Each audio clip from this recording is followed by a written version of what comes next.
বেগম খালেদা জিয়ার লন্ডন সফর নিয়ে খবর রাখছেন আমাদের সহকর্মী শফিক আহমেদ। তিনি খালেদা জিয়ার গুলশানের বাসভবনের সামনে আছেন। আমরা সরাসরি যুক্ত হচ্ছি তার সঙ্গে। শফিক আহমেদ, একটু জানতে চাই, বেগম খালেদা জিয়া আমরা জানি যে কিছুক্ষণের মধ্যেই হয়তো বিমানবন্দরের উদ্দেশ্যে রওনা দেবেন। তার আগে সেখানে অনেক নেতাকর্মীরা উপস্থিত হয়েছেন, সারাদিন থেকেই আসছেন। কি নির্দেশনা আছে, কি বলছেন, কি হচ্ছে একটু জানতে চাই। বিএনপির নেতাকর্মীদের পক্ষ থেকে আসলে এখানে বিকেলের পর থেকেই বিএনপি চেয়ারপারসন বেগম খালেদা জিয়ার ভাড়া বাসভবন যেটি ফিরোজা, সেটির সামনে আসলে অসংখ্য নেতাকর্মী জড়ো হয়েছে। যদিও বিএনপির পক্ষ থেকে গতকাল রাতে স্থায়ী কমিটির বৈঠক শেষে নির্দেশনা দেওয়া হয়েছিল যে কোনো ধরনের নেতাকর্মীদের এরকম কোনো জমায়েত না, তাদেরকে সুশৃঙ্খলভাবে রাস্তার দুই পাশে ফুটপাতে দাঁড়িয়ে দলের প্রধান, সাবেক প্রধানমন্ত্রী বিএনপি চেয়ারপারসন বেগম খালেদা জিয়াকে অভ্যর্থনা জানাতে। কিন্তু বেগম খালেদা জিয়ার এই শুভেচ্ছা জানানোকে কেন্দ্র করে এক ধরনের, আমি বলবো যে বিএনপির মহাসচিব খানিকক্ষণ আগেই বিএনপি চেয়ারপারসনের এই বাসভবন থেকে বেরিয়েছেন, কিন্তু নেতাকর্মীদের এক ধরনের ভিড়ের কারণে, বিশৃঙ্খলার কারণে তিনি শেষ পর্যন্ত গণমাধ্যমের সাথে কথা বলতে পারেননি। তবে বিএনপি চেয়ারপারসনের ব্যক্তিগত চিকিৎসক এবং দলের স্থায়ী কমিটির সদস্য ডাক্তার AZ জাহিদ হোসেন তিনি ভেতরে ঢুকেছেন এবং তিনি যখন বাসভবনের ভেতরে ঢোকেন তার আগে তিনি বলেছেন যে কাতারের আমিরের যে বিশেষায়িত এয়ার অ্যাম্বুলেন্স, সেটি মূলত তার এয়ার অ্যাম্বুলেন্সের সাথে 4 জন চিকিৎসক এবং 2 জন প্যারামেডিক তারা এসেছেন এবং তারা ভেতরে প্রবেশ করেছেন। তারা সহ বেগম খালেদা জিয়া যারা চিকিৎসার বিভিন্ন সময়, বিশেষ করে এভার কেয়ার হাসপাতালের যার তত্ত্বাবধানে ছিলেন doctor Shahabuddin Talukdar, doctor FM Siddiqui সহ 6 জন চিকিৎসক বেগম খালেদা জিয়ার সবশেষ শারীরিক অবস্থা পরীক্ষা নিরীক্ষার শেষেই রাত 8টা নাগাদ তারা এই বাসভবন থেকে রওনা হবেন বিমানবন্দরের উদ্দেশ্যে। বিমানবন্দরে যাওয়ার যে রুটটি তারা নির্ধারণ করেছে, যে সড়ক দিয়ে যাবেন, সেটি হচ্ছে এই বিএনপি চেয়ারপারসন বেগম খালেদা জিয়ার এই গুলশানের বাসভবন হয়ে তারা সোজা যাবেন গুলশান 2 নম্বর মোড়, 2 নম্বর মোড় হয়ে মহাখালী DOSS, অর্থাৎ আমরা যেটিকে বলি যে কামাল আতাতুর্ক এভিনিউ, এই সড়কটি ব্যবহার করে তারা চলে যাবেন মূলত বিমানবন্দর সড়ক দিয়ে বিমানবন্দরের দিকে।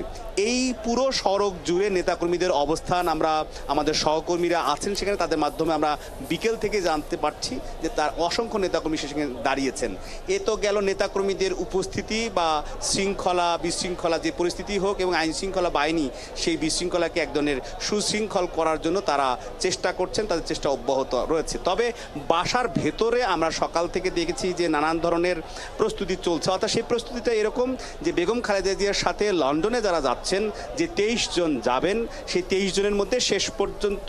এখন আমরা জেনেছি যে 17 জন এখন পর্যন্ত বেগম খালেদা জিয়ার সাথে শেষ পর্যন্ত যাচ্ছেন। এবং এই যারা যাবেন তারা একসাথে বাসা থেকে রওনা হবেন। তাদের সর্বশেষ তাদের যে প্রস্তুতি, তাদের যে কাপড় চোপড় সব কিছু তারা নিয়ে এসেছেন। এবং বেগম খালেদা জিয়া যে বিমানে যাবেন, অর্থাৎ কাতার যে আমিরের যে বিশেষায়িত এয়ার অ্যাম্বুলেন্স, যেটি বেগম খালেদা জিয়ার জন্য দেয়া হয়েছে, সেই এয়ার অ্যাম্বুলেন্সে বেগম খালেদা জিয়ার খাবার, চিকিৎসা সরঞ্জাম, এমনকি তাদের যে ধরনের প্রস্তুতি দরকার সেসব তারা এরই মধ্যে বাসভবন থেকে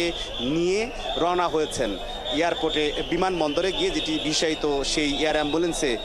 সেই জিনিসপত্রগুলো তারা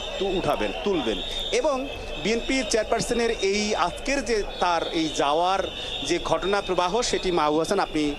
অনেক দিন থেকেই জানেন, দেখেন, এবং এই পুরো ঘটনা প্রবাহ যদি আপনি দেখেন তাহলে দেখবেন 2018 সালের, আমরা যদি পেছনে যাই, 2018 সালের 8 ফেব্রুয়ারি এই বাসভবন থেকেই বিএনপি চেয়ারপারসন বেগম খালেদা জিয়া তিনি পায়ে হেঁটে গাড়িতে উঠে তিনি আলিয়া মাদ্রাসা মাঠে গিয়েছিলেন। তার নামে যে জিয়া চ্যারিটেবল ট্রাস্ট মামলা যে দুর্নীতি হয়েছিল, সেই দুর্নীতির মামলার শুনানিতে অংশ নিতে রায় ঘোষণার দিন। কিন্তু সেই মামলায় তাকে যখন 5 বছরের দণ্ড দেয়, সেই দণ্ডাদেশ যখন তারা রায় ঘোষণা হয়, তারপর পায়ে হেঁটে তিনি আবার তাকে নিয়ে যাওয়া হয় সাবেক কেন্দ্রীয় কারাগার নাজিমুদ্দিন রোডের, সেই নাজিমুদ্দিন রোডে যে দুটি পরিত্যক্ত কেন্দ্রীয় কারাগার ছিল, সেই কেন্দ্রীয় কারাগারে তাকে আটক, অর্থাৎ সে বন্দি অবস্থায় ওখানে থাকেন এবং তার 4 মাস পর তিনি কারাগারের ভেতরে অসুস্থ হয়ে পড়েন এবং অজ্ঞান হয়ে যান। এরপর তাকে আবার কারা কর্তৃপক্ষের তত্ত্বাবধানে তাকে নিয়ে আসা, বেগম খালেদা জিয়াকে নিয়ে আসা হয়েছিল বঙ্গবন্ধু শেখ মুজিব মেডিকেল বিশ্ববিদ্যালয়ের চিকিৎসার জন্য। এরকম কয়েক দফা চিকিৎসা এবং পুরাতন কারাগার এবং বঙ্গবন্ধু শেখ মুজিব মেডিকেল বিশ্ববিদ্যালয় এই পর্যায়ে যখন চলছিল, তখন দলের পক্ষ থেকে, বিশেষ করে দলের মহাসচিব সহ জাতীয় স্থায়ী কমিটির সদস্য এবং তার বেগম খালেদা জিয়ার পরিবারের সদস্যদের পক্ষ থেকে লিখিতভাবে এবং সরাসরি দেখা করে সরকার প্রধান সহ, তৎকালীন সরকার প্রধান সহ সরকারের স্বরাষ্ট্র এবং আইন মন্ত্রণালয় মন্ত্রীদের সাথে দেখা করে তারা খালেদা জিয়ার যে মানবিক এবং সাংবিধানিক অধিকার চিকিৎসা পাওয়ার, সেই বিষয়ে তাদের অনুমতি চেয়েছিলেন, কিন্তু শেষ পর্যন্ত সরকার সেটি তাদেরকে না দিয়ে 2020 সালের 25শে মার্চ যখন করোনা মহামারী বাংলাদেশে শুরু হয়, সে সময় সরকারের এক নির্বাহী আদেশে তাকে, বেগম খালেদা জিয়াকে, এই ভাড়াবাসা, গুলশানের ভাড়াবাসায় পিজি হাসপাতাল থেকে তাকে এখানে থাকার সুযোগ দেন। মূলত সেই সুযোগের মধ্যে দুটি শর্ত ছিল: তিনি এই বাসায় থেকে চিকিৎসা নেবেন এবং এই সময়ে তিনি দেশের বাইরে যেতে পারবেন না। সেই পরিস্থিতির মধ্যেও বেগম খালেদা জিয়া 28 বার তিনি এভার কেয়ার হাসপাতালে গেছেন, চিকিৎসা নিয়েছেন, কিন্তু এই চিকিৎসার, এভার কেয়ার হাসপাতালের যে চিকিৎসা, সেই চিকিৎসা এক পর্যায়ে জানা যায়, চিকিৎসকরা তার যা ডায়াগনোসিস করে, পরীক্ষা নিরীক্ষা করে জানতে পারেন বেগম খালেদা জিয়া তিনি লিভার সিরোসিসে আক্রান্ত এবং তার শরীর থেকে রক্তক্ষরণ হয়। সেই সময়ই দেশি বিদেশি চিকিৎসকরা এই চিকিৎসার সাথে, বেগম খালেদা জিয়ার চিকিৎসার সাথে জড়িত হন এবং যুক্ত হওয়ার পরেই আমরা জানতে পারি বেগম খালেদা জিয়ার লিভার প্রতিস্থাপন করার একটা তারা পরামর্শ দেন। তারা চিকিৎসক মেডিকেল বোর্ড অর্থাৎ শাহাবুদ্দিন তালুকদারের নেতৃত্বে দেশি বিদেশি যে 23 সদস্যের যে মেডিকেল বোর্ড, যেটির মূল সমন্বয়ক ছিলেন বিএনপির ভারপ্রাপ্ত চেয়ারম্যান তারেক রহমানের সহধর্মিণী ডাক্তার জুবাইদা রহমান, তিনি এই সমন্বয়ের মধ্য দিয়ে চিকিৎসকরা শেষ পর্যন্ত বিএনপিকে এবং বিএনপির চেয়ারপারসন বেগম খালেদা জিয়ার চিকিৎসকদের পরামর্শ দেন তাকে দ্রুত সময়ের মধ্যে উন্নত দেশে, বিশেষ করে জন হপকিন্স বিশ্ববিদ্যালয়ে বেগম খালেদা জিয়াকে স্থানান্তর করার জন্য, নেয়ার জন্য। কিন্তু এরপর থেকে বিএনপির পক্ষ থেকে নানা সভা সমাবেশ, মিটিং, হরতাল, অবরোধের মধ্য দিয়ে সেই দাবি তুললেও সরকারের পক্ষ থেকে নানা আইনি যুক্তি দেখিয়ে আওয়ামী লীগ সরকার তখন তাকে চিকিৎসার সুযোগ দেয়নি। সর্বশেষ আমরা যদি আসি 2024-এর জুলাই আগস্ট আন্দোলনের ছাত্র গণ অভ্যুত্থানের পর বেগম খালেদা জিয়ার মামলাগুলো যখন বিচার বিভাগ স্বাধীন, সমস্ত প্রশাসন যখন স্বাধীন হতে শুরু করে, নিরপেক্ষ হতে শুরু করে, তখন বেগম খালেদা জিয়ার মামলা সহ বিভিন্ন বিষয় যখন একটি আমরা বলতে পারি যে তার আইনজীবীরা আবার আদালতে যান এবং মামলাগুলো রিভিউ এবং তার আপিলগুলো শুনানি করেন, সেই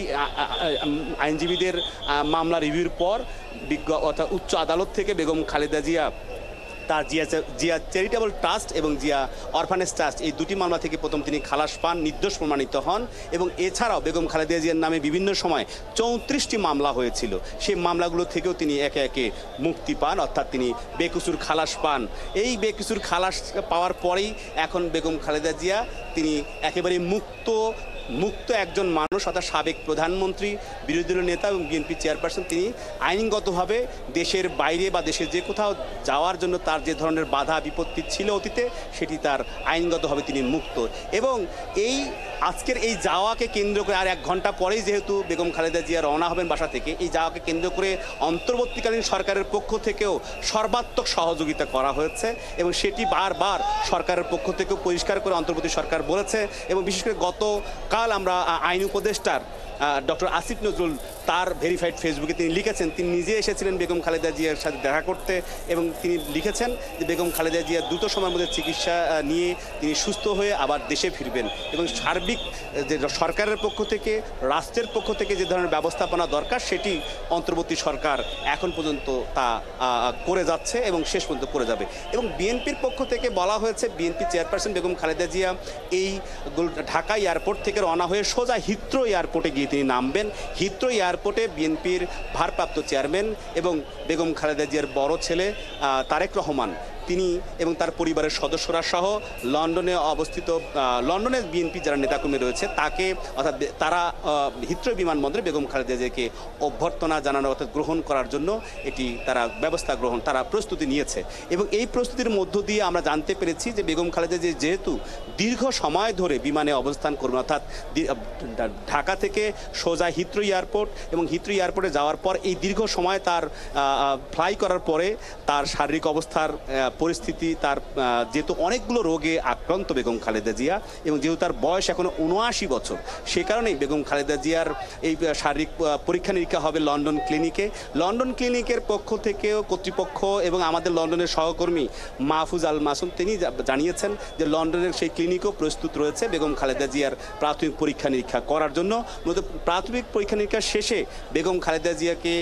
যদি তার চিকিৎসকরা মনে করেন যে তিনি শারীরিকভাবে খানিকটা বিশ্রাম নেওয়া দরকার তাহলে লন্ডনের কিংস্টনে তিনি বেগম খালেদা জিয়ার বড় ছেলে বিএনপির ভারপ্রাপ্ত চেয়ারম্যান তারেক রহমানের যে বাসভবন কিংস্টনে তিনি বাসভবনে তিনি উঠবেন এবং সেখানে আপনারা জানেন যে আগে থেকেই বিএনপির চেয়ারপারসনের ছোট ছেলে প্রয়াত আরাফাত রহমান কোকর পরিবারের সদস্যরাও সেখানে থাকেন যদিও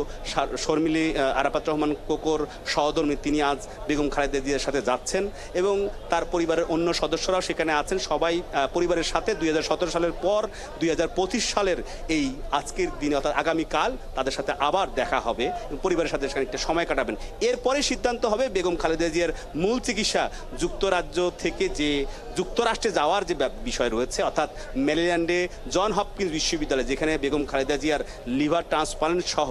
তার অন্যান্য রোগগুলো যে পর্যায়ে রয়েছে সেগুলো পরীক্ষা নিরীক্ষার পর চিকিৎসকরা অর্থাৎ জর্জ ক্রিস্টোফার এবং হামিদ বীর সহ লন্ডনের চিকিৎসক এবং যুক্তরাষ্ট্রের চিকিৎসক এবং জার্মানির চিকিৎসকদের এবং বাংলাদেশের শাহাবুদ্দিন তালুকদার এফএম সিদ্দিকী সহ এই যে 23 সদস্যের যে মেডিকেল বোর্ড তারা সিদ্ধান্ত গ্রহণ করবেন যে শেষ পর্যন্ত বেগম খালেদা জিয়ার লিভার প্রতিস্থাপন করবেন কিনা নাকি তার প্রাথমিক অন্য কোনো চিকিৎসা যেটি এর আগে টিপস পদ্ধতি ব্যবহার করে রক্তক্ষরণ বন্ধ করেছিল সেই ধরনের কোনো পদ্ধতি তারা গ্রহণ করবেন কিনা সেই বিষয়গুলো বিস্তারিত আমরা হয়তো পরে জানতে পারবো। তবে এখন পর্যন্ত আমরা বলতে পারি বেগম খালেদা জিয়া আর 50 মিনিট পর এই ফিরোজা বাসভবন থেকে তিনি রওনা হয়ে সোজা বিমানবন্দর যাবেন। বিমানবন্দরে তিনি ইমিগ্রেশন সম্পন্ন করার পর রাত 10টায় যে কাতার আমিরের যে বিশেষায়িত এয়ার অ্যাম্বুলেন্স সেটিতে করে তিনি লন্ডনের হিথ্রো এয়ারপোর্টে গিয়ে পৌঁছবেন। এরপর তার চিকিৎসা শুরু হবে। মূলত এই পরিস্থিতির মধ্যে আমরা বলতে পারি যে বিএনপি চেয়ারপারসন বাসভবনের সামনে এবং প্রধান সড়ক আমরা গুলশানের 2 নম্বর হয়ে গুলশানের আমরা বলতে পারি কামাল আতাতুর্ক এভিনিউ হয়ে একেবারেই ডিওএসএস মহাখালী ডিওএসএস হয়ে আমরা বলতে পারি যে বনানী কাকলি হয়ে এই পুরো বিমানবন্দর সড়ক জুড়ে আমরা দেখেছি আমাদের সহকর্মীদের কাছ থেকে আমরা খবর পেয়েছি যে অসংখ্য নেতাকর্মী রাস্তার দুই পাশে দাঁড়িয়েছে তাদের দলের প্রধান সাবেক প্রধানমন্ত্রী বিএনপি চেয়ারপারসন বেগম খালেদা জিয়াকে তার উন্নত চিকিৎসা নিতে যাওয়ার যে শুভেচ্ছা যে ধরনের তারা দোয়া সেই দোয়া তারা চান দেশবাসী। তবে বিএনপি মহাসচিব মির্জা ফখরুল ইসলাম আলমগীর এই কার্যালয়ের সামনে কথা বলতে নেতাকর্মীদের ভিড়ের কারণে কথা বলতে না পারলেও তিনি জানিয়েছেন যে বিএনপি চেয়ারপারসন বেগম খালেদা জিয়া 4 বছর আগে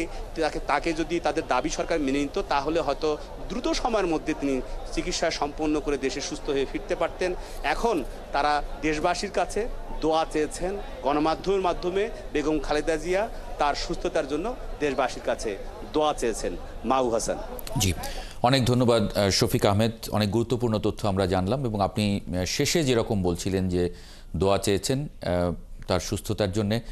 একই রকমভাবে দেশবাসীও আশা করছে বা দোয়া করছে নিশ্চয়ই তিনি সুস্থ হয়ে দেশে ফিরে আসবেন। অনেক ধন্যবাদ যুক্ত হবার জন্য এবং খোঁজ রাখবেন। আমরা নিশ্চয়ই পরবর্তী সংবাদগুলোতেও তিনি যখন বাসভবন থেকে বেরোবেন সেই খবরটাও দ্রুততম সময়ের মধ্যে দর্শকদের দিতে পারবো।